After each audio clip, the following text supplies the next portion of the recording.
You guys, all right. So I'm just here with Vegan Gains, Nate Talks to You, Cory McCarthy. Think about this.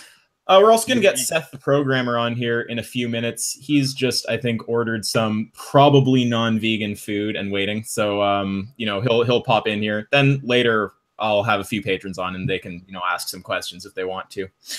So, yeah, how's it going, guys? Not too good. How are you? Yeah, I mean, pretty good overall. I haven't gotten in any shit for getting rescued off a rock with a helicopter, so I'm pretty good. To death in Canada yet. It's finally warming up. Yeah, absolutely. It's actually getting nice. So soon enough, we'll get to appreciate the good weather. What's the average temperature over there at the moment? Yeah, it's like around 3-4 degrees per day. Yeah, it's like hovering above the 0 mark. So, yeah, I mean, there's not a general central theme. We'll just talk about veganism, talk about whatever comes up. I have a question. Richard, what's up with the purple hair? What spurred that happening? Somebody paid me $500 to dye my hair. That's a good deal. He wanted me to dye it green, but then it'd fuck with my green screen. So I said, Jasmine said it should be purple. So then he just paid me $500 to dye it purple. And I have to keep it like this for 30 days. I think he'll make it through. Yeah, it's not. Yeah, the blonde was looking pretty good prior to turning it purple. Yeah. A lot of people said that. Yeah. Like a Dragon Ball Z character or some shit. Yeah. Looks like a finish on a guitar. One thing that I think would be worth addressing is Nate and Martin. You guys have had a bit of a video history. So I'd be curious, just to clear that up, hear where you're both at now. Martin, you can begin if you want to. Yeah, I'm pretty much the same position. There's a few things that I've obviously honed in on and improved on, but essentially the same position. But yeah, I've heard that you've changed your mind about a few things. I wouldn't mind hearing about that. All right. So the rundown of the situation between myself and Martin was must have been back in 2015. I made a video called "How to Be a Vegan YouTuber," and I was parodying a couple of vegans and Onision as well, who's actually a vegetarian. But then Think About This made a video response back to me going after some of the stuff I said in that video. Then I made a response back to him called "Don't Be That Vegan," and then he made a response back to me again, and it kind of just ended from there. We didn't pursue anything further. So at the time I made those videos, my mentality, I didn't really have anything against people at a vegan diet and anything against people who were vegan. I just felt that some of the, you might say, optics of the vegan movement were a bit corrosive. And that was my main issue with it. But I didn't have any grievances against the diet. I didn't think that it was unhealthy. But yeah, now I am trying to pursue more of a vegan type diet because right now, here's my diet. I'm no longer having any beef, period. I'm no longer having any dairy milk. So now I'm having stuff like almond milk, soy milk. And now I'm just trying to avoid having any cooked meat in my diet, period. I want to start having more veggie burgers. So that's kind of where I am right now. Nice. Yeah, fucking A. I mean, it sounds like you've gone pretty much all of the way there. I mean, what are you even eating anymore that's not vegan? Well, I still have stuff like cheeses and honey in my diet, and I'm still having stuff like cold cut meat. But if it's stuff like burgers or like cooked chicken breasts, that's all gone. I'm just trying to have veggie burgers to replace that now. What about when you eat out at restaurants and stuff like that? I'm not really a big fan of fast food, and I mean, sure, every now and again I might have Wendy's or whatever, but for the most part, I try to avoid that stuff and just get stuff from the grocery store. Okay. You should look into tofurkey cold cuts. Yeah, I remember. I think that Ask Yourself mentioned that to me, and yeah, I'll look into that for sure. Yeah, that way you can avoid the ass cancer. The Thanksgiving roast flavor is the best for the tofurkey cold cuts. Make a bookmark for that. Yeah. Where are you based at? U.S., Canada? Me, I am based in Illinois right now, and no, not Chicago. I'm an hour or two south of Chicago. Do you have a Whole Foods market? I've never been to Whole Foods, actually. I usually just go to stuff like Walmart or Aldi for food, but I'm sure there's a Whole Foods somewhere around here I could try. Look for Beyond Meat brand products. They'll blow your mind. Beyond Meat. Yeah, there's something called the Beyond Burger. It's incredible. Yeah, it's really good. That's Yeah, my and favorite. also, what about Guardian? Like Guardian, I mean, I don't fucking shop at Whole Foods. I don't Guardian's even good live in too. America, but yeah, Yeah. Guardian you can find everywhere. I mean, Yeah, they'll have Guardian's it amazing. Yeah. Yes, there's lots of fucking absolutely dank substitutes out there. I mean, Yeah. I love Beyond Meat because it's got a lot of lean, so to speak, products that are great for bodybuilders if you have like strict macros or what have you. Mm-hmm. Well, I'm not really a bodybuilder per se. I mean, I do lift weights, but I'm not trying to be anything professional. I'm just trying to build up some muscle mass. Yeah, I mean, I get into the conversation all the time, and it's an area where I don't have enough information. I mean, I don't know a shitload about health. I don't know really anything about bodybuilding. So it's good to have Cory and Richard here. I guess, Martin, you do some level of weight training too, don't you? Every now and again. I'll go through a period of time where I lift weights consistently for like 2 to 3 months, and then I just stop. But I do it when I feel like doing it. I'll go do it. You got to offset being 6'10", don't you? Yeah, 5.5 to be precise. How tall are you, Cory? I'm only 6. Okay. Jesus. I'm 6'2". I mean, they say vegans are fucking whatever. It's like everyone here is tall as fuck. Like we got Richard and I at 6'3", Cory at 6, Martin at some ginormous fucked up 6'6", basically. Just get out of here. You say 6'2", Nate? Yeah, I'm 6'2". Okay, 1 point for the Carnus, whatever. Yeah, so one more before we kind of move off of just talking about Nate and veganism. What's stopping you from just doing the full transition? Just fucking cut it cold turkey. Just buy some plants. I don't know. I've just heard from different people who have tried that, and they have they have that craving, you know, again for meat. So I figure just doing a gradual transition for me personally would be a lot more effective than just going cold turkey. I could be totally wrong about that. I just want to try that and see if it works. And so far, I seem to be going more and more towards the vegan route. Yeah, it totally depends on the person, in my opinion. Some people, they can just do it overnight and go vegan overnight. But others, if they do it overnight, they'll be more likely to just succumb to desires for animal-based products again. So, yeah, I think it depends on the person. But having said that, I do think the morally correct thing to do is to do it overnight, but not always the practical choice. Well, one thing I could say for those who have a craving for meat, like I don't know how widespread. I've only tried it a couple times now because we have it here in New York City. Is there's a product called the Impossible Burger. It actually has heme iron in it.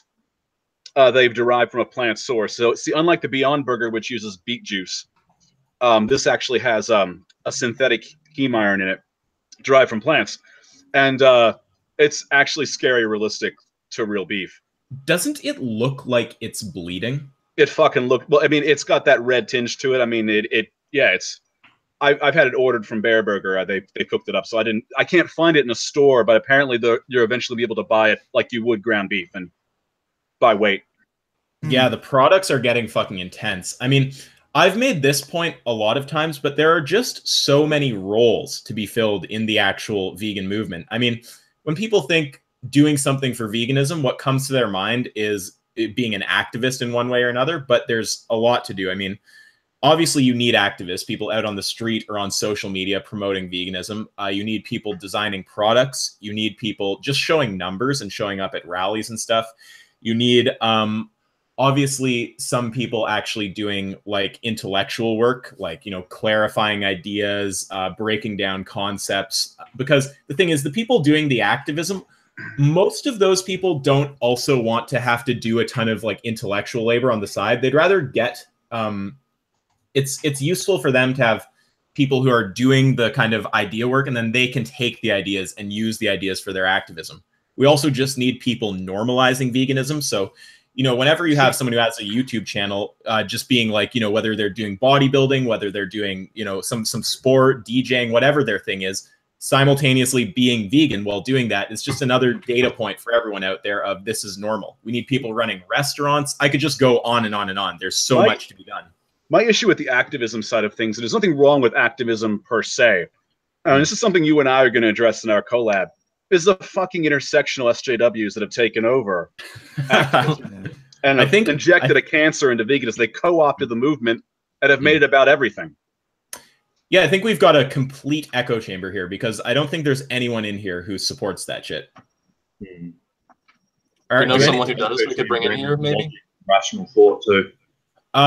People who support it. Well, I mean, I know people who do, but I think it would be a bit weird to. It's because it's like a kind of like Patron stream. I don't want to just bring in randoms, but you know, we can always arrange a debate on intersectionality. Not every topic not every conversation has to be a debate of two sides battling it out. But I mean, I personally, I agree that it's cancerous. Like, I think that intersectionalists, what they care about fundamentally, as far as I see, is not even veganism. They care about their far left ideology, and veganism is just a way for them to collect more people for their, you know, far left coalition against Western civilization. Well, I don't think they care about any of their movements. Actually, they wear it all like jewelry. Yeah, like most of these people, they're just selfish fucking bitches. Like so many of these intersectionalists, they like, you'd think of all people, they'd be the ones who'd want to jump on board of veganism because they're so against things like systematic oppression, but they always come up with stupid excuses not to go vegan. Like, it's like they don't give a fuck about anything, really. Yeah, one of the funniest things about it is I've been making this point for years. I mean, if there's anyone who should be vegan, it's fucking SJWs. When you say that the thing that you care about is systematic oppression, it's like there's one group out there who is legitimately being systematically oppressed, or even if you want to assume that other groups are, which I don't accept in the West, but let's say that were the case. There is no doubt that it's happening to animals on a far greater scale globally. It's been happening forever, and the treatment is far worse. What other group is getting in like, for example, modern Western society, bolt gunned in the head, hung upside down, and then drained of blood just based on what they are? There's no other group that's oppressed on that level. So if you care about oppressed groups, then the ultimate thing you should care about is veganism. And if you don't, you're just an utter hypocrite. So I think veganism is actually something that really clearly exposes the hypocrisy of intersectionalists. Indeed. Yep. I think it could just be that maybe veganism is like the final step that a lot of people in our culture have difficulty transitioning over to, because since birth, they just found it natural to eat meat and they have trouble absorbing that final message. That's just my assumption of these people. Speaking of natural and nature and whatnot, have any of you guys seen Gadsad's vegan stuff? I know Richard has, but... Yeah, Jesus Christ. I haven't seen all of it. I've seen brief moments of each video. Yeah, I mean, it's capture pretty my real. head. Well, I mean, what? I was going to say, I've seen portions of Gadsad stuff. Remember, there's one video you linked in the chat somewhere. But are you going to actually have a debate with him eventually? Oh, he won't debate. He's not, I mean, he's refusing. Yeah, and that calls us the unreasonable ones when he's the one not willing to have discourse. Yeah, I mean, I think it's totally absurd. And again, this is just a huge instance of hypocrisy, because something that people like Gad, like really that whole side, criticizes SJWs for is they have these really strong opinions, but they will never debate. They won't actually defend their position in debate. But then it's like, well, Gad, you have this strong ass opinion on veganism and you won't debate. Why won't you defend your position? Isn't this like exactly what you mock SJWs for? How's that not hypocrisy? Well, thankfully, I hypocrite debated you. He was actually willing to go on there and, duke it out. Oh, you know what I've got to do is send him a fucking link. Thank you for reminding me, because he has some bodybuilding concerns. I think that his belief is that you can only build muscle as a vegan on steroids. That's such shit. There are plenty of bodybuilders who are just on a normal vegan diet, and they're doing fine. Yeah. Yeah, well, that's one of the biggest fucking myths out there. I mean, that's not one that I spend any time on. I stay in the ethics domain, but Richard and Cory have done a lot of work on just debunking that shit. I mean, both of us, as far as I know, Richard is totally natural as well. I mean, so it's total bullshit. Yeah, and I mean, obviously people will just call you on that and say they don't believe you. Like, have you published whatever the way is that they determine if you're natural or not, like a blood test or some shit like this? No, I've not done that yet. Yeah, like it's how far? Pointless. It's really expensive and doesn't really prove anything. Yeah. There's no reliable way to like demonstrably prove anyone's on gear. Oh, come on, Richard. You can do what Simeon Panda did and just do a lie detector test. Fucking asshole. He didn't make a follow-up video for a fucking reason. Yeah. What did he do? He took a lie detector test to prove he wasn't on steroids. Yeah, it's like it's more obvious that he was bullshitting everyone when he did that. Yeah. It's not even admissible in court, so I don't know why they'd suddenly do that.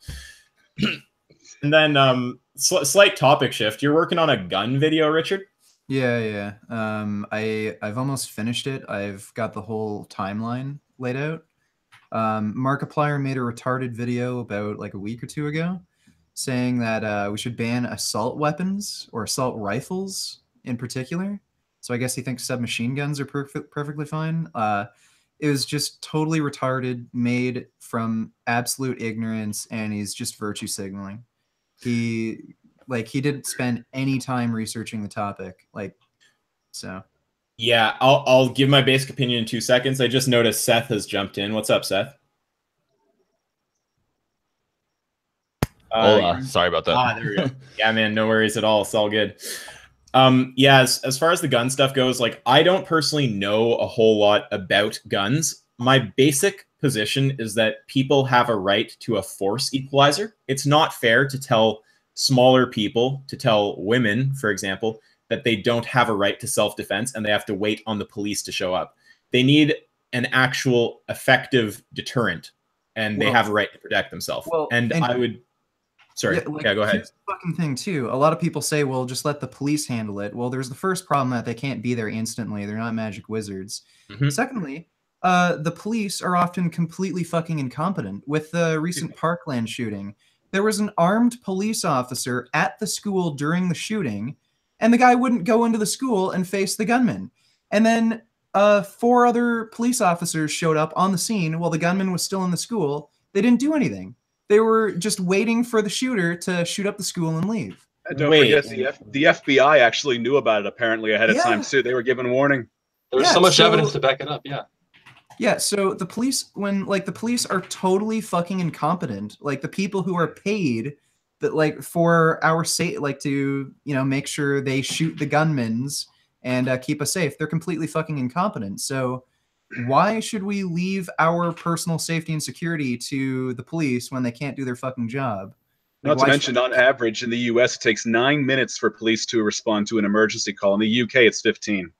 Yeah, so it's complete nonsense to say, a law-abiding citizen shouldn't have a right to bear arms and protect themselves. How do you all feel about having stricter background checks? And is that, you can all get behind that, right?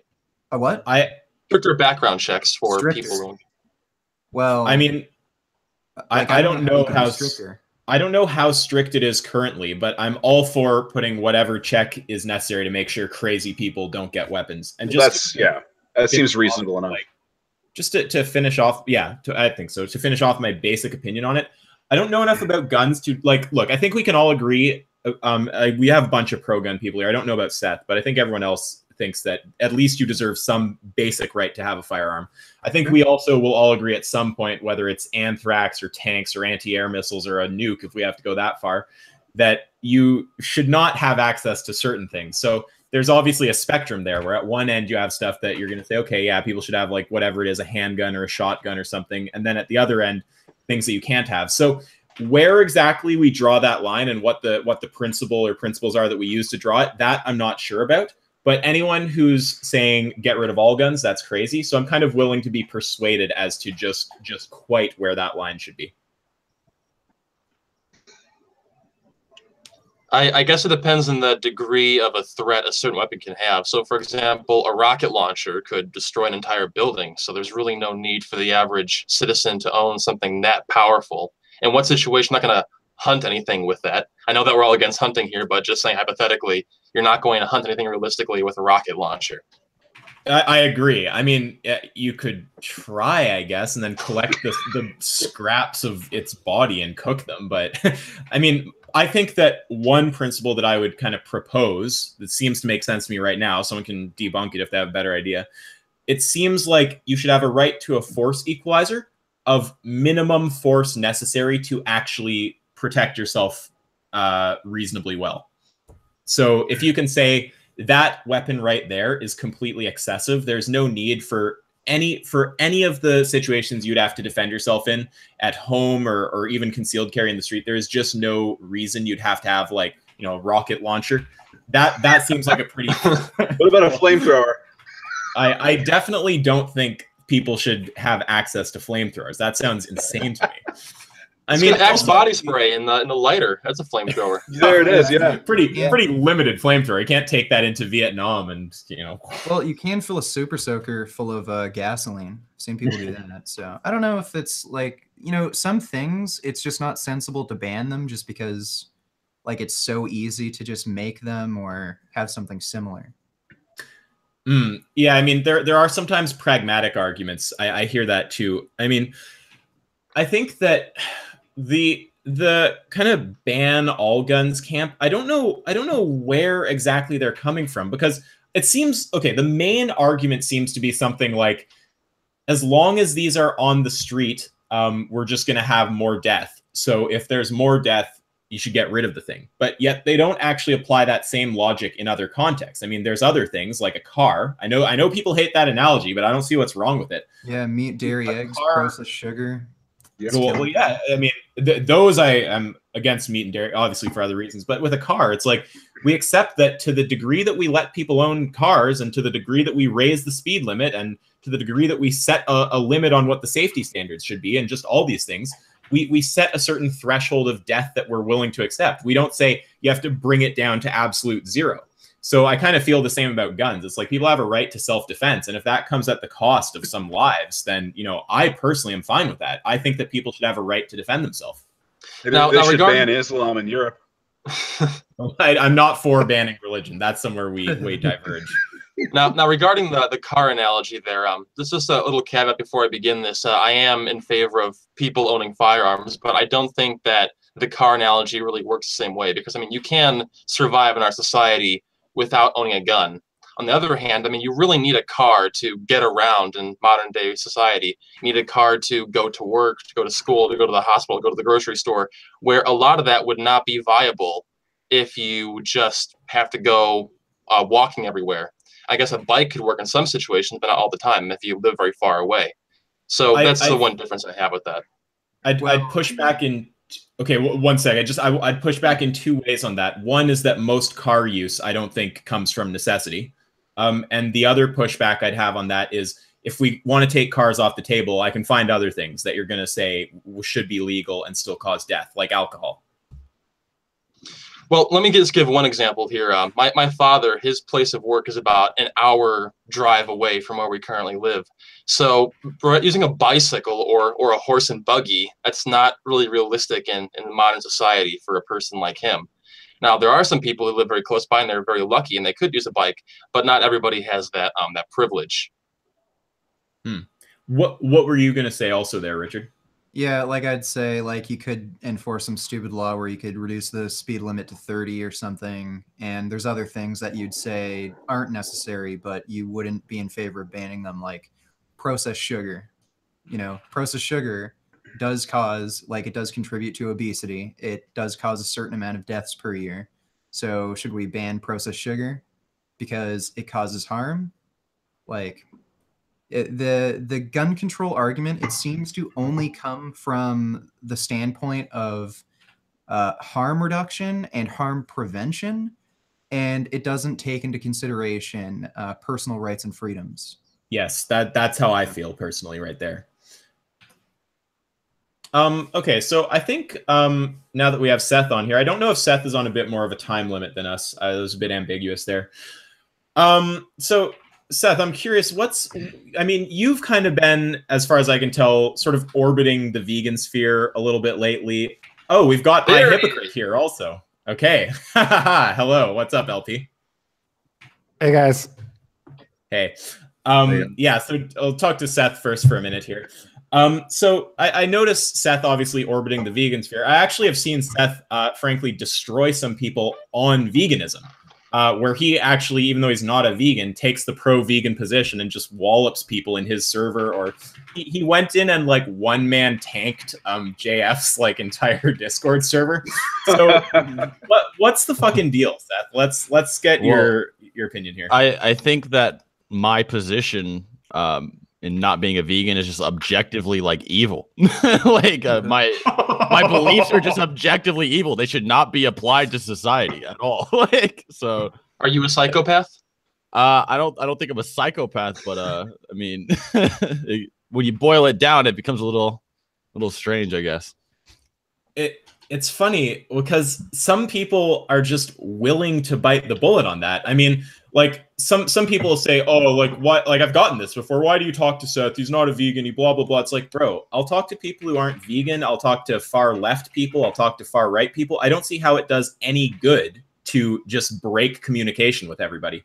But yeah, just admitting the position is evil. That seems to me like, I mean, I guess if you want to bite the bullet on that, but most people don't want to say, what I believe is just pure evil and I don't want to change. Now, Isaac, what? Sorry, go on. Oh, like I said, though, it's like I don't believe society should be structured around like my evil beliefs or anything. Yeah, I mean, if I can say it's evil, then yeah, obviously other people shouldn't follow it. But it's when it comes to me converting to veganism, like individually, then it becomes more about convincing me not to be like evil, right? So it's more about an individual thing. That's actually why I convince other people to be vegan, because they're just morally inconsistent. It's easy to call them out on it. Well, yeah, it's funny because you could hypothetically, I don't think Seth is a psychopath. I think you just need to go watch Earthlings and get emotionally in touch with what is actually happening. So it's not just an abstraction in your head, like, oh, animals are killed. I know that's wrong. I know I can't defend it, but it's just this vague thing. It's like if you watch something that makes it visceral, that might actually affect you emotionally and you might connect a bit more with it. But it is funny to think that you could have someone who actually is a legit psychopath who could go around persuading people to be vegan by just being like, well, this is what I believe. Do you guys want to hold this position? Yeah, exactly. Yeah, Destiny's been kind of doing that lately. There's that girl on Twitch who said she killed the dog, and then Destiny made a huge rant about how everyone's up in arms about this dog being killed, but they're fine with like slitting pigs' throats open and all this other shit. But the weird thing with him is, instead of saying, coming to the logical conclusion that, okay, well, we shouldn't needlessly kill animals, he's just saying, no, let's just torture and kill all animals, like make all of it permissible. Yeah, I mean, it's funny. I've made this point a bunch of times, but veganism, it's going to reduce your position to either inconsistency or absurdity. So most people who we've debated, we reduce them to inconsistency. They end up saying, you know, basically in one way or another, I hold this standard for animals, I hold it for humans. You ask them to justify it and they just spew irrational shit that doesn't actually work. Like with Roaming Millennial, it's like, oh, it's, you know, emotional level or intelligence, but you won't kill humans of that level. Like that's just an inconsistent position. Or Warski, you know, it's species but doesn't want to be killed based on species. Or Friended, it's in-group, doesn't want to be killed based on in-group. But the other option is to actually be consistent but accept an absurd position. And so far, 2 people have done that, and that I remember. Maybe there's more. Destiny has accepted a logically consistent position that justifies genocide, and he's bit the bullet on saying it's fine to just murder women and children if they can't accept our social contract, even if they're not trying to kill anyone. And then JF has bitten the bullet. If for anyone who didn't see, just yesterday, I mean, Richard got him to bite the bullet on some pretty crazy shit last time. I did in my first one, but yesterday I think I hit a pretty crazy point with him. He said his fundamental value is existence, not quality of life. So I just took that to the extreme and I just said, okay, well, so Jeff, you're in a white room for the rest of eternity. Every bone in your body is being broken at every point in the bone forever. You're having acid dumped on you forever, and your eyes are being gouged out forever. This is your future. The same thing will happen to all your kids forever, and there is no chance of escape. Do you want to live? And he bit the bullet and said yes. So I'm not going to deny that from that position, you can be consistent and argue against veganism. But that's one of those insane positions that's consistent but absurd. So yeah, most people just demonstrate they're inconsistent. There's the odd one who's willing to bite the bullet and just stay consistent and look like total fucking psychopath. So Isaac, I'm wondering, hypothetically, if the entire world were to take the destiny route and all bite the bullet, what would be your next course of action to try and compel them to go vegan? I have never even thought about that. I think most people are like emotionally normal, and once they kind of make the connection, they are, you know, gonna go vegan unless there's some kind of mental blockage there or something. But if in a world where everyone is willing to accept a psychopathic position, I mean, I don't fucking know, appeal to their self-interest, try to legislate against them, maybe. I'm not sure. I haven't thought about it. Like, Destiny's not being honest when he says that. I think everyone who makes that kind of argument isn't being genuine.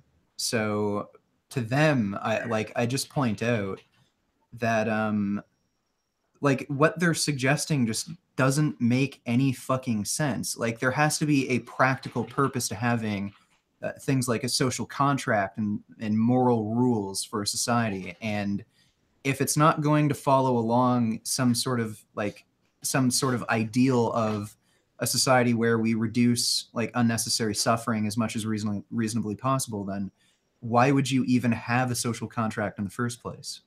I think they bite that bullet because they're afraid of the alternative of basically, you know, admitting they were wrong. Yeah. I think you're probably right. Well, there's one other. Sorry, go ahead. Well, and I mean, Destiny's argument is just still inconsistent because, or at least you can show some sort of weird logical loophole. Like, if he's going to say social contract is the only thing that matters, well, how do you determine how to deal with people who don't follow the social contract? Because you could have a social contract where, you know, it's rude to interrupt someone when they're talking. Well, okay, well, do you shoot them in the face and murder them? Or do you, like, scold them and say, hey, that's rude? Like, the principle behind, like, the social contract and how we deal with each other and how we treat each other, it's based on well-being and empathy. It's not based on social contract. So he's always skipping a step when he's talking about morals. Like, he skips the step of empathy and the idea that well-being matters, and then only focuses on social contract. So there's something fundamentally wrong about that idea that Destiny has. To be clear, when I say someone's inconsistent or someone's accepted a consistent position, I don't mean that there's not inconsistencies that can be found in other areas. I just mean they bit the bullet on, this is my reason for discriminating against animals, and I will bite the bullet and discriminate against humans based on the same reason. I'm not saying you couldn't find other levels where it contradicts with something else they believe. Yeah. There's one thing I really want to hit on while we have iHypocrite and Seth here, because both of these guys have said that they're into bodybuilding to at least some degree. I think iHypocrite said it's a amateur interest. I think Seth is a bit more serious about it. But you guys should get whatever health or bodybuilding questions you have dealt with right now, because we have Cory and we have Richard here, so they can answer pretty much anything you would want to know on that topic. Before I do that, did you debate JF again? Yeah, I did. I didn't actually see that. Did you bring up the baby chicken argument? No, I didn't even get there. We closed off our 3 tabled points, and then we just talked about this weird prioritization of, he was saying existence over quality of life. I was saying quality of life over existence. And I just pointed out the logical conclusion of that position. And when he bit the bullet, I said, okay, well, you can justify veganism from that, but most people think you're crazy. And I think the comment section, where the most upvoted comments from his own viewers on his own channel being for me, kind of speaks to the point. Yeah. Admitting to absurdity is definitely an L in those kind of debates. So I think for most people it is. Most people don't want an absurd position. So, for the bodybuilding thing, I'm assuming that this is questions about how to be a bodybuilder using a vegan diet, right? I myself, I do the generic like bro sets, right? You know, squats, deadlift, and then bench press. You know, 3 times. You know, you work out 3 times a week, and then you eat chicken like 6 times a day, maybe steak twice, and then maybe like an apple snack twice a day, right? In between, like, say, an hour in between meals or something. So what would you point out as the problem with that? Well, first of all, there's no evidence to show that you actually need to split it up into 6 meals per day. So that's not really relating to veganism. But meal timing is basically more of a personal thing. As long as you're getting your calories and macros in per day, that's all that's really necessary for gaining muscle, maintaining muscle strength, etc. Now, all you really need to do, it's as simple as this, is replace the macros you're getting currently from animal products with plant-based products. It's literally as simple as that. So, but you might have to, swap some things around. Like, for instance, tofu isn't precisely the same macro content as beef, for instance. So you might need to pull in some extra fat from somewhere else, extra, maybe a little extra protein from somewhere else, or even just eat extra tofu. But really, that's really what it comes down to, is just swapping the whatever macros and calories you were getting on from animal products, just get them from plant products instead. It's literally as simple as that. So you don't believe that the metabolism goes up when you eat small meals throughout the day? There's no evidence to show anything about that. Okay. There's actually no. In fact, there's a new study that just came out that talked about meal timing. It actually has Alan Aragon, Brad Schoenfeld.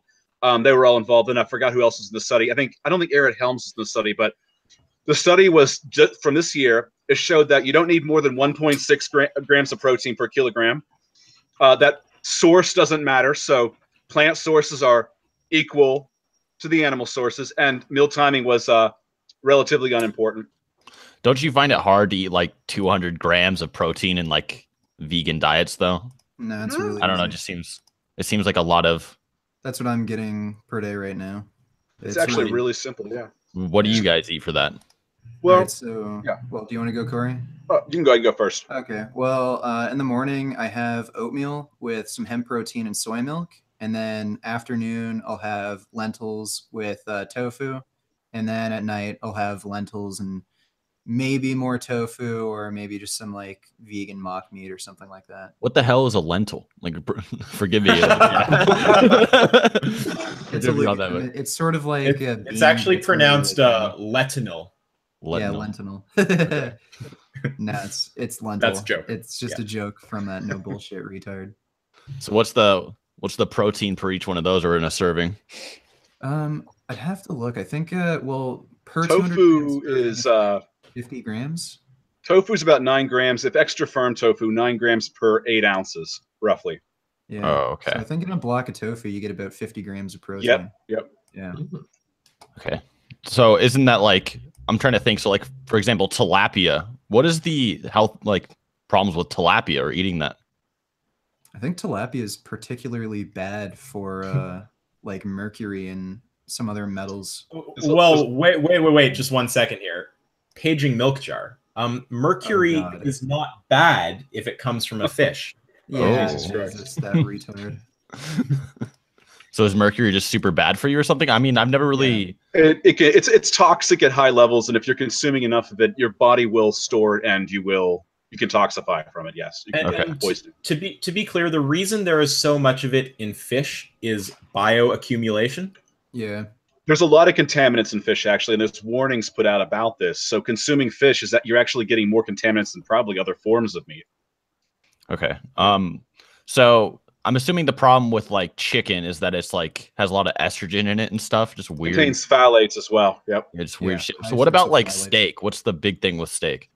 It's a carcinogen. I mean, red meats in general, because of the heme iron, are carcinogens. And it's not just from cooking. It's the heme iron content in the red meat that's been linked to colorectal cancer. Yeah. So it doesn't even matter like if it's like heavily farmed or something like that. It's just any red meat. Yep. Yeah. Okay. Speaking of cancer, isn't soy protein carcinogenic as well? No. Okay. Well, here's the thing like about that. People think that soy is carcinogenic because of the IGF-1 content. Any high leucine food is going to contain a lot of IGF-1, but you have to understand that it's not the same as injecting IGF-1. It's going to return to baseline not long after the meal. And so unless you're like slamming soy like every 30 minutes and keeping those levels elevated, I don't see there's not really any risk to consuming soy and an IGF-1 risk for cancer, because it all goes back to baseline. So it's a transient effect, basically. It's the same thing as like when you squat, you're not going to get a steroid-like effect from the testosterone boosting of squatting because it's a transient effect. It's the same sort of. The reason I asked that, I thought there was a video that Richard made a while ago where he mentioned that soy protein powder can give you cancer if you have too much of it. So I just wanted to clear that up. Yeah, like I said, that it can raise IGF-1 levels to the same extent as like adding meat to your diet. So it could be a risk factor for cancer. I don't think there's been any research showing that like elevated IGF-1 from soy intake increases risk of like prostate cancer or something. So I can't say for sure. And soy protein has like benefits, you know, with isoflavones, which have an anti-cancer effect. So I'm not sure. It's like, just all things considered, since there's like other protein options, I'd say it's just better to kind of avoid soy protein for that reason. Yeah, what do we Alright. got? We got Isolated soy protein. hemp, we got pea, we got rice. like There's rice, a few there. You have wheat protein. You can spike it with leucine and get it have the same anabolism as whey. So yeah, there's a lot of options out there. What is the like cost factor of those like tofu and shit like that versus eating like factory farm chicken? 'Cause, like, if you're on a really tight budget, is it going to cost more to do that vegan style? I can't really speak to what chicken costs because I haven't purchased or consumed chicken since like 2002. So, but tofu is about $3 in, like, let's put it this way, in perspective. In Whole Foods Market in New York City, one of the most expensive places to live, tofu is like $3 for like an entire 50 grams of protein, like one case of tofu. They have blocks of tofu here at Zares for like $2, and at Food Basics it's like $1. And that's Canadian too. Canadian money. Yeah. Yeah. So I don't know. Any more questions or concerns with health, bodybuilding from either of you guys there? LP, Seth? I'm just not really clear on where all the protein's coming from. Like, so you have 2 tofu meals a day, and if we say that's 100 grams, where are you getting the other 100 grams for? Like soy shakes or something? No. Well, like, in my case, yeah, mock meats. I can get about 60 grams of protein from a pack of Beyond Meat veggie chicken strips. I get like from one protein shake after my workout, 22 grams of protein right there from rice and pea and hemp and various blended sources. And then, of course, tofu in the evening. And I count what's in my broccoli. I count what's in my fruit. I have beans sometimes. It all adds up. You know, people don't think to count the green vegetables, but there's like 5 grams of broccoli. I mean, a protein in a cup of broccoli. So, yeah, and I eat about 400 grams of lentils per day. So that's a pretty good protein. You do really fuck with the lentils. Yeah. So is it true that your body can only digest 60 grams of protein per like hour or something? I've seen no evidence about that. The body can store the amino acids too. So, okay. Yeah, that's all my questions basically. I don't know if he has questions about like a workout or anything, but I'm done. Yeah, okay. You got anything else on health or bodybuilding, LP? No, I just that's all I really wanted to know was like how you get the protein and how much it costs, basically. to put it in perspective, okay. I spend about $100–150 per week on groceries at a high-end supermarket in New York. You know, to feed myself and my bodybuilding lifestyle. So. Yeah, but then you have to take supplements on top of that, right? Or... Not really. I mean, I have B12, I have a multi, I have a D3. These are just things I take for various reasons. B12, obviously, because everyone I think should take that, but the vegans especially should take that. I take D3 because I just don't get a lot of sun absorption, to be honest. It's kind of gloomy this time of year. And a multi because when I'm dieting, I just want to make sure I don't have any holes in my diet. So it's not excessive. I take creatine too. Just some of the basics that, you know, bodybuilders who consume meat and dairy take as well. So nothing unusual. Yeah, I just take B12, vitamin D, and algae-based DHA. That too, yeah. So as far as it goes for supplements for me. All right. Anything else there, LP? No, that's it. Okay. Yeah, and then... Oh, I have a question. Is eating alien meat okay? If there's an invasion, can we eat the aliens?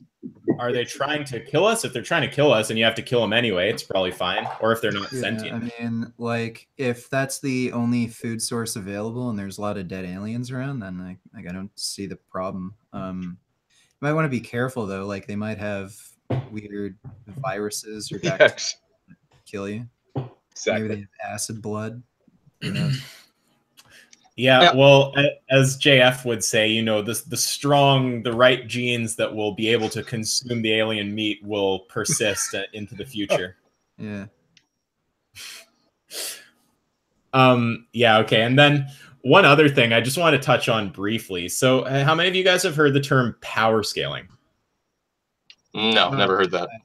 Okay, so this is basically what Seth does. He's like I mean, he can describe it better than me, but I mean, as far as I get, the gist of it is just you're looking at objective facts about characters and their universes, whether it's comics or manga or anime or whatever, and just extrapolating their power level from those objective facts, and then using an objective standard to measure them against other characters from other, universes or whatever it may be, and just determine who would win in a fight. Well, a good example is this. I don't know if you're going to get in trouble for this, but like you could power scale like the Christian God, right? You could say, for example, it took him, what was it, 6 days, and the days in the Bible are long, or like, I heard they're like millennia or something. Like there's like theories about it. So it took this guy like possibly thousands of years to make the universe.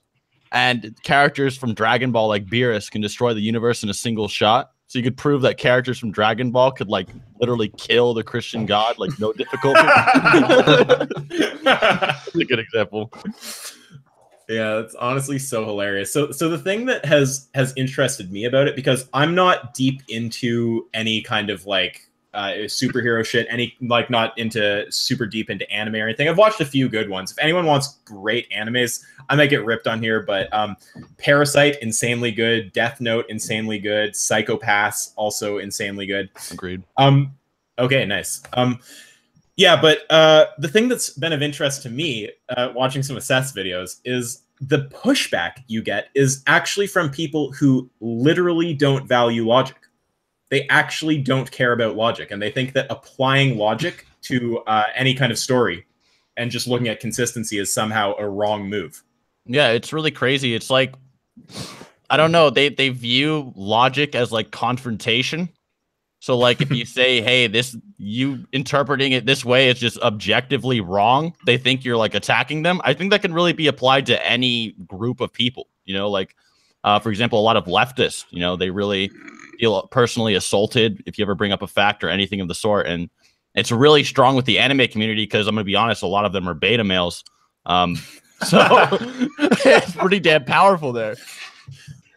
Yeah, I mean, I guess like because you get a shitload of views. You get the most views here right now by a pretty good shot, and like I guess a lot of them must be just fucking weebs and stuff, but I'm sure they're not. Like, there's no way the whole community is betas, because I've met tons of people who are into anime who do like, whatever active shit, go work out, stuff like this. Yeah. Oh, LP, I have a question for you. Sorry to cut in here, but I had a question from Jack Green. He wants to know if you're Jewish. No, I'm not. Okay. I'm doing the ancestry thing though. Later this year at some point, I'm gonna put this to rest once and for all. I get that a lot because of my nose, so I'm gonna. Maybe you're Italian or Roman. I don't know. According to my parents, I'm British, Scottish, and Irish. So I'm gonna find out for sure. But I'm gonna bounce now too, guys. But thanks for inviting me and answering the questions and stuff like that. Yeah, man. Keep well, LP. I'll catch you later. Oh, and by the way, I have to go in 30 minutes. Just to. All right. Yeah. So, I mean, unless there's anything else you want to cover before it gets crazy, I'll just bring a few patrons on. They can ask a bit of shit, and then we'll probably just close it off. Sure. Sounds good. I have a question, though. Weren't you going to debate that guy? Or didn't you debate that guy before? The hypocrite guy that was here? I debated him recently, yeah. Oh, okay. Because I was wondering, because I remember that whole fiasco in the chat. So I was like, is he here to debate? I don't know. And then he just left. Yeah, I don't know. It would have been funny to debate him on some vegan stuff, but yeah, I think he was just popping in. Sorry if I'm a tad distracted. I'm just sending out that link to one or two people. In the That's meantime, okay. We know you're watching porn. Oh yeah, just watching porn. Question for Richard: are there any updates on the Matt Dillahunty debacle? Has that gone anywhere since then? No, I'm gonna email that guy from Pangburn. I held off on doing that because I wasn't sure what date I'd move into my new apartment, and the Matt Dillahunty is gonna be in Toronto in April, and I move into a new apartment in April. So I just wanted to figure out all the dates before I contact Pangburn. But Matt Dillahunty is a fucking pussy. He said he was gonna make a video explaining his idea behind, why he's not vegan. Still hasn't done that, and it's been what, 2 months now? and like he's blocking people on Twitter and shit. Like Blocked? how many friggin' how many people Are have you just blocked? pointed out? Huh? Me? I'm not sure. Yeah, I I'm don't blocked. think so. I got didn't blocked. get a notification. But I mean, the guy just directly contradicted himself. He'd appeal to things like social contract and reciprocation. And then when I'd show you have like logical loopholes here, he'd say, no, that's not true. I just like my moral values are based on well-being, period. Like, how is it based on well-being, period, if you're making exceptions for animals and you're involving social contract and shit? It's retarded. Like, Martin did that out really well. Yeah, it's all over the place, eh? Yeah. Well, yeah, and I got banned by Dillahunty for sharing Martin's video and tagging him in the post. So that was the final straw, yeah. Maybe because they kept calling him a bold cunt like the entire video. That's true. What did you say that his intellect isn't as bright as his scalp? Video soon about how he's apparently explaining his position on veganism to this actual thing that he believes. He's already made his position quite clear as it is. So that video is kind of redundant to make. He's already made it clear, and we've responded to it and shown how fucking stupid it was. Yeah, he hasn't given any fucking thought into veganism, and he just totally tripped over himself the entire time. When you mentioned that thing about mentally retarded humans having no moral value, you could see him realize that he lost. Like, I don't know, like if you can read people, you can see that he's like, fuck.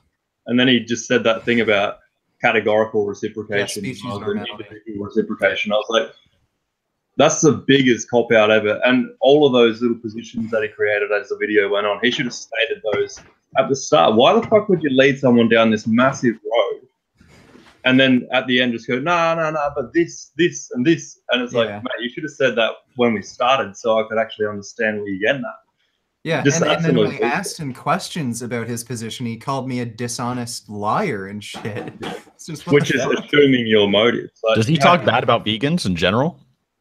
Oh, yeah. Yeah. He does? He's not like being like, oh, vegans are fucking assholes, all this, but his general perspective seems to be pretty firmly anti-vegan. Yeah, so he's pretty what does he think about like Sam Harris and stuff on it?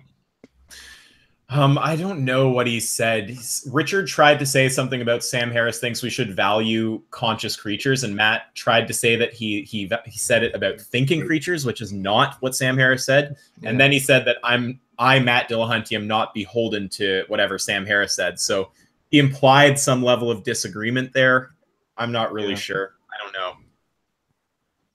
Yeah, I was just going to say it would be interesting if he was talking bad about vegans, and then it's like Sam Harris would be like on that vegan route. So we have one or two patrons here. We have Krellness. I don't know him too well. I don't know if we've spoken. And then we have Matt and maybe Mel. These guys run the Pig Save for Arizona. Or what do you guys do out there? Just remind me one more time.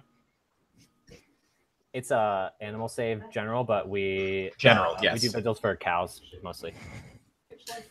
Yeah, so I mean we're kind of like winding down here. We're just going to be on for another 15, 20. But if you guys or Krellness, if any of you guys have questions, you have our attention.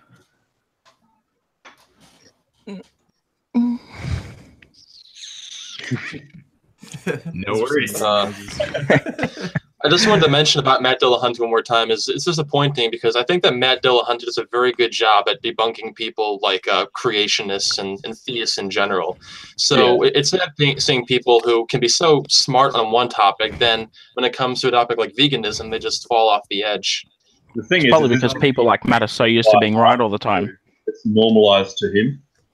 Do you think? How long do you reckon he was a Christian, if he was a Christian, at the beginning of his life? Yeah, I have no idea about his background. I think he mentioned it took him 20 years or something. Okay, when you think about that, that's about the same time as the average person to eat meat and then go to veganism. Yeah. Most vegans I know these days go vegan around 20. So he's pretty much done that. Because when you think about veganism, and it's similar to creationism in the sense that you're taught to believe in God from birth, and then eventually you might become an atheist after realizing it doesn't make any sense. Same with veganism. You're taught to eat meat from birth. They give you meat, you eat it, like just dogmatically. And then later in life, you go, oh, wait, maybe I shouldn't be doing this. In the same way that you go, wait, maybe I shouldn't be believing that I believe in God. It's the same shit. maybe Matt Dillahunty's so far down that route of eating meat that it's like so hard for him to just take it out of his mind. It's so normal to him. In the same way that someone that's been eating meat for 40 years, it's so normal to them to just fucking continue eating meat or believing in God or whatever. Yeah, I suppose like when you do something for a long time, it just has its own momentum, doesn't it? You just kind of keep going. Yeah, well, I mean, a lot of people pointed this out to me, but they're like, people like Matt pick on easy targets. So like creationists and fundamental Christians, and it makes them seem smart. But it took Matt like several decades to realize God doesn't exist. So he's really not that smart. Yeah, I think part of that could be, I mean, when Matt Dillahunty, how old is Matt Dillahunty? Like 30-something, 40-something? Oh, God, he's got to be like... He's got like 50 or something, right? Well, point being is, I mean, like back when he was growing up, he didn't have access to the internet where there are all these people who can readily debunk all the religious bullshit. Where when I was growing up, I became an atheist around like 14 or 15. And that's because I had things like YouTube and the internet in general to debunk everything that I was being programmed to believe throughout my childhood. Just for the record, he's 48. I just looked. Yeah, I mean, I feel like, didn't he actually go to university, to a Christian college or something like this to learn, I forget, like whether it was apologetics or theology or something. That sounds right, but I don't pay too much attention to Dillahunty. Yeah, because I mean, I gotta say, like, if it took you that long to figure it out, like, I don't know what's going on in your mind, but it's like, it's the same way with veganism. Like, I'm not impressed when people understand an extremely basic concept like, wow, you figured out there's no magical being, or you know, oh, whoa, you understand that it's wrong to stab a being in the throat when you don't need to. Oh, bravo. And that's why we actually have a lot of scum in the vegan community who I ban from my platforms and say, get the fuck out of here, because it's such a low bar for entry. It's like, you know, it's the only thing holding us together is it's a bunch of people who know it's wrong to stab. Like, fucking bravo. Totally. Yeah, it's quite a basic position, but it also depends on how far they're gone into the state of just eating meat in their life. Because if they've got all these irrational justifications that they're attached to, I think there's an emotional level of getting over it in there rather than a logical level. Because when you question someone about eating meat that's been doing it for ages, they are a lot more resistant and they're a lot more fucking in your face than someone that's so young and they don't really care about it because they've been doing it for a much shorter period of time. You know what I've realized is we really got to ask you about this while you're here and you're live, Martin. What's the deal with you and your channel and the future of Think About This? Everyone asks all the time, so let's get a fucking statement on that. Well, I make videos for fun, and I don't force videos out. So if I don't feel like making a video, I won't make a video. So a lot of people will make videos to maintain consistency, and that's fair enough if you want to build an audience. But I don't necessarily want to build an audience. If you want to watch, you can watch all you want, but that's not the motivating reason for the channel. Having said that, if I was to abandon work, then I would have to be consistent in order to make that a viable income, to do it and make money. Because unfortunately, we have to make money in society. So it's, yeah, at the moment, I place the highest value on doing it because I enjoy it rather than doing it because I need to make money, which therefore doesn't mean I'm going to be consistent with making videos. I also, oh no, I totally hear you. I mean, you're just kind of a man of the heart, I guess. You do what appeals to you in the moment, and if you make a video, it's because you genuinely want to talk about that. Yeah, you're not doing it to please people or stay consistent and build an audience. You're just expressing yourself to your platform when it's what you want to do. So you actually can't even make a statement about the future of Think About This. All we can really expect is videos here and there when Martin feels emotional about something. When I don't work as much, I naturally want to make more videos. And if I didn't work at all, I'd make consistent content, like without a doubt, because my focus would be 100% on making videos rather than 50% on work, 50% on videos. So, yeah. maybe in time I'll just quit my job and focus primarily on that. Yeah, no, well, I mean, it would be fucking sweet. I have a feeling that one day randomly in the future, there'll be some time you'll get all inspired and we'll see a huge burst of content or something. And then maybe it'll fizzle out. I mean, I don't even know, but it's all good because we like whatever we get. Also, I heard Mel try to pop up there for a second or pipe up. Did you have something you were trying to say? Yeah. Hey guys, can you hear me? Yeah, of course. Awesome. I wanted to say, first of all, hello. It's great to have all of you in one place. You guys are a huge inspiration to us when we're talking with carnists on the street, and it's really helpful.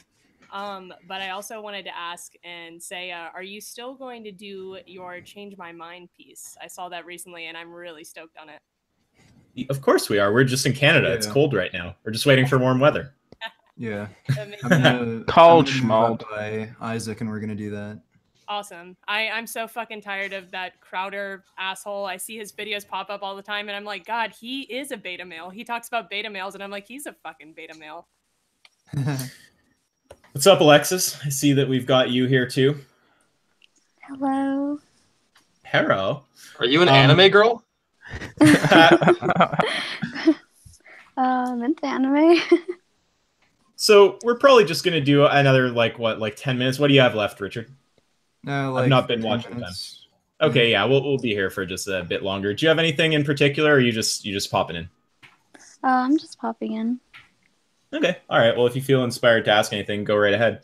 And yeah, we were kind of talking about this a bit earlier, Mel, and I guess Matt too. But you know, you guys are out doing the kind of IRL shit, like. I mean, running the save movement for Arizona. I mean, okay, first of all, one thing that we should maybe mention while Cory's here, you guys get in beefs with the intersectionalists in the movement and in other organizations. And they actually create a problem for you at this like ground level IRL activism. Is that a fair statement? And if so, can you just, in fact, either way, can you just elaborate a bit on that? Yeah, it's a huge issue. You know, there's people who just want to infiltrate and steer your activism into what they believe it should be, which is absolute bullshit. We're constantly telling people what we're there for, and it seems like they forget. You know, they're like, oh, well, the workers and blah, blah, blah. And you know what I really want to talk about is the victims, the real victims that are being oppressed, and it's just never perfect for everybody. So we just ignore people most of the time. Fair enough. I appreciate that you guys have a pretty hard and fast policy. Or like, we are doing animal activism, and if you want to bring something else in here, it's just not welcome. Go do your own thing. We're doing animals. We're not doing animals. You know, that kind of stops the disease right in its tracks. Boy, Isaac, what do you think about people that they say that vegan activism is the moral baseline rather than just being vegan? That it seems like a strange statement, because I don't really believe much in sort of a positive rights. I think that would be the way to put it. Like, I believe that you have obligations not to fuck with others. I don't believe that you necessarily have obligations to help others in all other cases. Now, I think that the general analogy they use there, where like if you walk by a man on the street and he's getting kicked or something, I think the problem with that analogy is that you're taking something that's directly tangible and you'd be pretty fucked to not help, and then you're analogizing that to something that is exactly. And the thing is, once you go to things that are a bit further like that, like, don't get me wrong, I think activism is extremely good. It's a very good thing to do. But I think that if you're going to make that argument, you would have to make it for all the causes, and it kind of reduces to absurdity. And then what are you supposed to do with your time or something? And then there's also just a pragmatic argument. That's kind of the principled level. There's also just the pragmatic level of that makes it harder for people to get on board with veganism. What we want fundamentally is people to go vegan. We care most about that. If we can also get them out doing shit, that's bonus, but we don't want to make it seem like the bar to be a vegan is higher than it actually is. That's my opinion. Does anyone else disagree? I'm open to arguing the other side or hearing the other side. I think it's how Hunting put it as something as a moral virtue and a moral obligation. Is that I think it's morally virtuous to go be an animal rights activist. However, it's not a moral obligation to be an animal rights activist. I would agree with that. I'd like to speak to that a little bit. Sure. talked to you in the past about a lot of like apologists, and it's so prevalent here. Especially we see it a lot in the States where people are just like, I'm doing enough with my diet, and it's like, how do I convince these fuckers that if they're not even talking about it in their daily life, they're not doing anything for the animals? Well, I mean, I think that the baseline is not doing anything to fuck with the animals. But I think when it comes to inspiring people to get out, I mean, like, I don't know how you psychologically motivate them, but it's just, I just don't know that it makes, like, do you think that for someone to be a vegan, they should also have to be doing activism? I don't know if have to is the right word, because there are definitely people that are exceptions to the rules. Like, there are people who are handicapped who can't come to certain events, and there are plenty of people who have certain excuses that I totally understand. But I feel like there are power in numbers. It's so important for all of us. Like, if there's 300 of us in front of the slaughterhouse, we can close it for a night if we wanted to. So when I see people tell me excuses like, oh, it's too far away, I can't accept that excuse. I just can't, because if we're all out there at the same time, it's more powerful than just 3 of us. I mean, I kind of feel like the same thing I said before. I agree that it's good, and I think that the more people you can get out, the better. I just think that setting that as the baseline, it's like pragmatically problematic, because it makes the bar to get people on board with veganism higher. And it's just, in principle, there's a bit of a problem, because you can make the argument for all the issues and then it reduces to absurdity. It's like, well, I mean, what about everything else that's going on in the world? Do I have to be doing activism for that and that? So I totally get where you're coming from, especially because you guys are out on the ground level doing this kind of stuff. And it's like, you just want people out there helping and showing numbers. So I understand, I value that, but I just don't know about saying, and I'm not saying you're saying this, but I just don't know about saying that is actually the moral baseline. That's what I deal with. Sorry to interrupt. Oh, you're good. You're good. But that's what I deal with when I deal with trying to bring right-wingers into the vegan movement, is that whole thing like, well, I'm fighting for nationalism, I'm fighting for my for the border protection, etc. How can I also find time to be a vegan activist when I would just be happy with them just going vegan, as a baseline? Do you guys want to come back on that? I don't know if we're disagreeing here, because we all agree it's good to show numbers and to come out, and I don't think anyone's saying it actually must be. We're just saying it's not an obligation to come out. Yeah, it's an extremely good thing to do, and if it's right there, I think it's like, why would you not do it? But yeah, I think for me, I think it's important. Baseline, yeah, it's hard to say, but I think that would be an interesting thing to bring up with someone like Joey or Earthling Ed, because I know they both have gone on record saying, like, I know for sure Earthling Ed, I'm pretty. I know sure he Joey, has. I don't know about Joey. I know Ed has, though. Is the moral baseline. So that would be an interesting conversation, I think, to hear someone like them flesh that out, because even more so than us, they're like out there, Yeah. Mm-hmm. I think with Earthling Ed, it could be a productive conversation. Yeah, a hard guy to get a hold of. When I was doing that stream with Emma and Joey, I was going to try to get him too, but the guy's hard to contact. I mean, he's busy. He's doing a lot of stuff. Real busy, yeah. Totally. The thing is, there are different ways to promote veganism. They don't always require you to go out on the street and hold a sign or talk to people. I mean, the great thing about the modern age is that we have the internet. We can go on social media, and if we see people posting pseudoscience about whatever, we can contact them and post about them and say, hey, this is wrong. Here's a source showing why you're wrong. So I don't think it always requires you to actually go out in public and do it. You can just use your social media platform to promote veganism. I think that Matt and Mel would probably acknowledge that that's activism.